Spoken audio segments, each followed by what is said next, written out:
Una tragedia inspiegabile. Presso l'aviosuperficie di Pozzonovo regna il silenzio. Un dolore fortissimo per i soci, per colleghi ed amici di Roberto Brighenti, 52 anni, pilota esperto con alle spalle diverse ore di volo.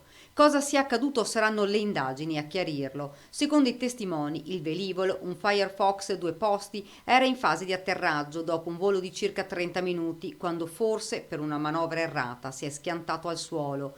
Alcuni testimoni raccontano di averlo visto già a terra quando il pilota forse si è accorto di procedere troppo verso un lato della pista. Questo è il motivo che lo avrebbe spinto, anche se solo un'ipotesi, a tentare di tornare al centro, premendo sull'acceleratore. A quel punto il piccolo ultraleggero si sarebbe impennato, finendo poi a terra, capovolto.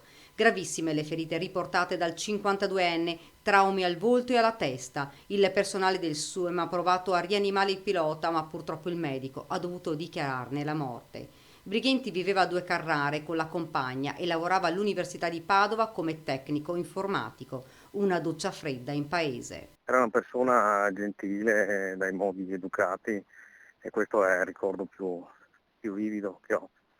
So che lavorava all'università come tecnico e da quei pochi riscontri che ho era anche apprezzato e stimato, quindi una perdita di quelle dolorose, molto dolorose. Una persona sportiva, racconta ancora il primo cittadino, gli piaceva andare in bici, non sapevo che amasse anche il volo. Tutti si sono stretti attorno al dolore della famiglia. Nel frattempo la zona dove è accaduta la tragedia è stata delimitata dai carabinieri. I rilievi sono stati effettuati dai militari dell'Arma del personale della stazione di Tribano. Sul posto anche i carabinieri della compagnia di Abano Terme ed i vigili del fuoco che hanno messo in sicurezza il velivolo e la zona.